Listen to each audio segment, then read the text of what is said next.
Hey guys, Jesse Wedding here with Keller Williams Heritage. I'm actually today at a DR Horton Express home. Beautiful home. I'm actually going to put a video online in just a little bit.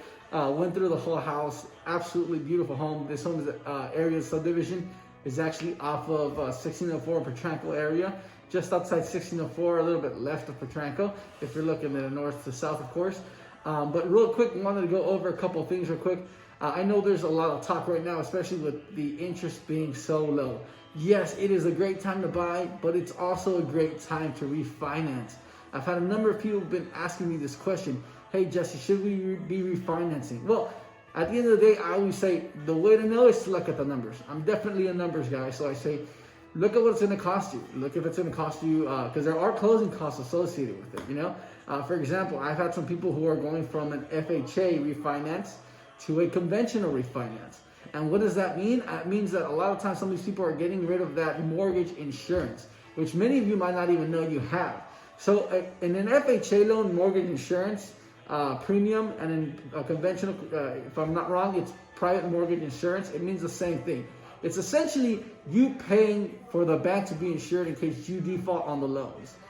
So a lot of people don't know they have this and that this is something that can be taken off. On FHA, you used to be able to, but then they changed it a while back, and now it's for the life of the loan. And it can be anywhere from like $80 to $100 or so. It just depends, and that's per month. On a conventional, it's about the same, but the difference is on a conventional, you get a 20%, and that can drop off. Now, it doesn't always drop off automatically. You're still probably going to have to call them in and say, hey, look, you know, I reached an 80-20 loan to value is what they're really looking at of the home.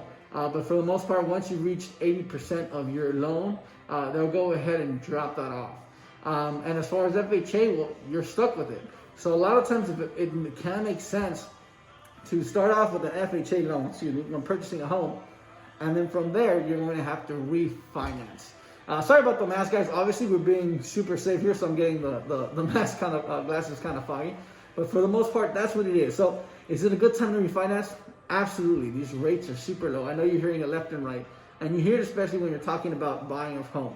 But as far as refinancing, some people have to ask, is it worth it? Well, it depends. How far are you on the loan? If it's something that's generally newer, yeah, most likely it's going to be a better option. But again, there is a time and that you should not even be touching your loan after a certain number of years. And you've got to look at it. The best way I can tell you, it's like a graph. You're paying more interest at the beginning and more principal. And once it crosses, it's really not best to to even switch it out, because again, you are adding some closing costs to that and so on. But if you're pretty early on in the loan, you've got a higher interest rate and it's dropping quite a bit. Look at the numbers. You're probably going to save a good amount, and then that could mean you even refinancing to pay it off a lot sooner as well.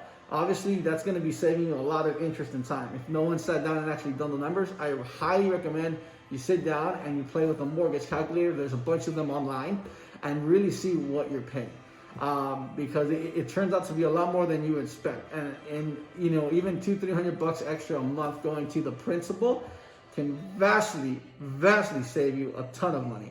So guys, like I said, this home is beautiful. You've got homes here in the DR Horton Express, homes that are off of 1604 in Petranco. Absolutely beautiful. And these homes, like this one right here, is somewhere closer along the lines of $230,000. It's a 3-bedroom, 2-story, absolutely beautiful home. And again, they're actually selling pretty quickly out of these. But if you're looking to buy a house, for example, that's one of the things you obviously want to check. Is what kind of interest are you going to get? And then that ties in obviously to credit. I've talked about some credit in the past, and I'm going to hit up on it right now. But some great apps to have are things like Credit Karma, Credit Wise, things like that. And looking at your FICO score. At the end of the day, they might not always be the most accurate, but they're really good to be looking at them. So, for example, I know someone right now who's going to be looking at refinancing, and they're only a couple points from conventional. It differs from one to another, but typically it's 640.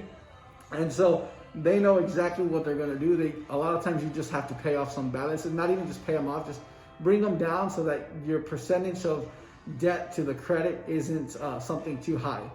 So for the most part, guys, if anyone again is thinking about, hey, should I refinance?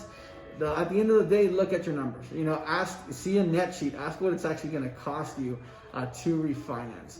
Because right now, yeah, they're great and they're low, but you may be far enough on the loan where it might not make sense anymore. But that's pretty much all I wanted to touch in today.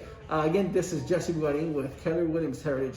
If anyone has any questions on this or anything else, just simply buying, purchasing, or even refinancing your home, I'd be more than happy to help you or help find you someone who can help you out with it if I don't happen to know any of the answers. But thank you again so much. I hope you'll have a great rest of your day.